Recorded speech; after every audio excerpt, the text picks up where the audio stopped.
미국이 아기를 갖고 도감청했다는 정황은 발견되지 않는다. 미국을 방문한 김태효 국가안보실 1차장의 이 발언은 정치권 논쟁에도 기름을 부었습니다. 어제 국회 외교통일위원회에서 여야는 미국의 대통령실 도감청 의혹에 대한 정부 대응을 두고 격돌을 했는데요. 민주당은 김 차장의 발언에 그럼 선의가 있는 도감청이 있냐면서 질타했습니다. 들어보시죠. 악의를 갖지 않고 선의로 도청을 하는 경우도 있습니까? 악의적 도감청과 선의적 도감청이 있다는 식으로 이야기하는 김태효 차장의 발언은 어떻게 생각하십니까?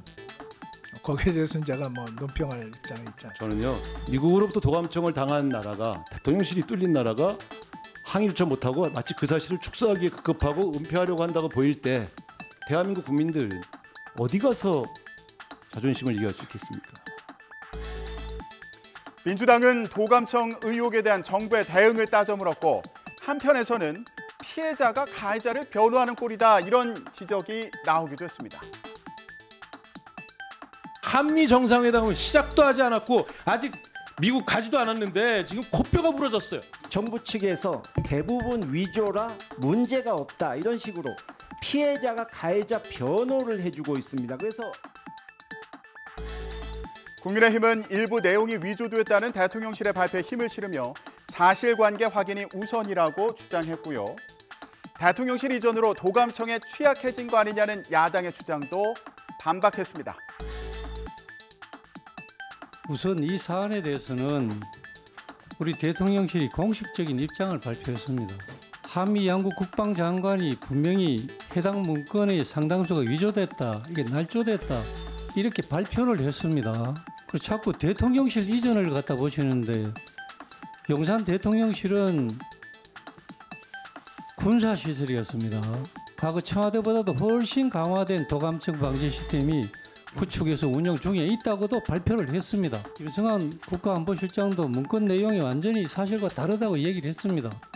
일각에서는 대통령 집무실 바로 옆에 미군 기지가 있다는 이 지리적 측면을 자꾸 주장하고 있습니다. 결국은 외국 정부 기관 시설에 대한 불필요한 혐오를 조장시키는 이런 주장이 아닙니까? 다만 정부가 미국 공식 발표 전에 성급하게 판단했다며 정보 공개 등 주권 국가로서 당당하게 요구할 건 해야 한다, 이런 목소리도 나왔는데요. 박진 외교부 장관은 미국이 한국 정부와 소통하며 협력하겠다고 했다며 정부 대응을 믿어달라고 말했습니다. 근데 진짜 중요한 거는 뭐냐? 이 문건이 왜곡이 됐냐 왜곡이 되지 않았냐가 아니라 불법 감청을 했느냐 안 했느냐가 중요한 거 아닙니까? 대통령실에서는 대통령실에 대한 불법 감청은 터무니없는 거짓 의혹이다, 확정적으로 얘기합니다. 미국의 조사 결과가 나오기도 전에 성급한 판단을 해요. 타짜 영화에 이런 유명한 대사가 있습니다. 이 바닥에 영원한 적도 친구도 없어. 국제관계 영원한 적국 오방국 없습니다.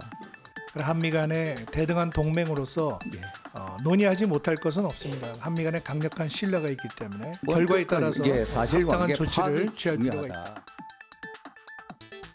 도감청 의혹 사실관계가 드러나기까지는 시간이 걸릴 것으로 전망되는 만큼 그 사이 정치권 공방도 쉽게 가라앉지는 않을 것으로 보이네요. 자, 국민의힘에서는 최근 김재원 최고위원 등 지도부 발언 논란에 단호하게 대응해야 한다는 중진들의 쓴소리가 쏟아졌습니다. 어제 4선 이상 의원들과 당 지도부가 한자리에 모였는데 읍참마속, 사사로운 정을 버리고 기강을 바로 세우라는 주문이 잇따랐습니다.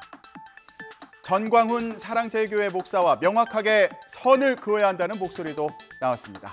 어제 회의 발언 들어보시죠. 우리 집권 여당의 품위에 맞는, 품격에 맞는 저는 언행을 해야 된다고 생각합니다. 이러한 것에 대해서 엄격한 이제는 조치를 취해야 된다. 신상필벌을 분명히 한다. 이건 뭐 지도부로서 당연히 해야 되는 일이고, 만일에 읍참마속을 해야 되는 일이 발생했다, 이건 주저하면 안 됩니다. 단칼에 해치우지 않으면 앞으로 전진할 수가 없어요. 당론으로 이 문제는 결정을 해서 빨리 수습을 해야지 이 목사 선화교회 우리 당이 움직여지는 그런 당에 대해서는 안 되겠다는 말씀을 드리고 싶고, 그런데 제주 4.3 관련 발언으로 논란이 됐던 태영호 최고위원의 저 발언이 또 다른 갈등으로 이어졌습니다. 무슨 일이 벌어진 건지 김경수 기자 리포트 보고 오시죠. 일부 우리 당 안에서 원외에 계시는 그런 중진 그런 분들이 지금 김기현 대표를 뜬금없이 이거 아무런 구체적인 근거도 없이 흔들고 있습니다. 최근 김기현 대표와 연일 마찰을 빚은 홍준표 대구시장이 자신을 겨냥한 듯한 태영호 최고위원 발언에 불쾌감을 드러낸 겁니다. 홍 시장은 태 최고위원의 제주 4.3 발언 논란을 거론하며 자숙해야 할 당사자가 화살을 어디다 겨누냐고 쏘아붙이기도 했습니다. 최근 당에서 불거진 논란을 의식한 거겠죠. 김기현 대표는 전국 시도당 위원장들을 불러 모아서 언행을 조심해달라 이렇게 당부했습니다. 들어보시죠. 큰일을 하려고 하면 집안 식구부터 잘 단속해야 된다는 연말이 있습니다만은 당 바깥의 다른 국민들에게나 외부 인사들에게 눈살 찌푸리지 않도록 말 하나 행동 하나 모두 조심해 주시기를 당부드립니다. 김 대표는 공석이었던 당 중앙윤리위원장의 황정근 변호사를 내정했습니다.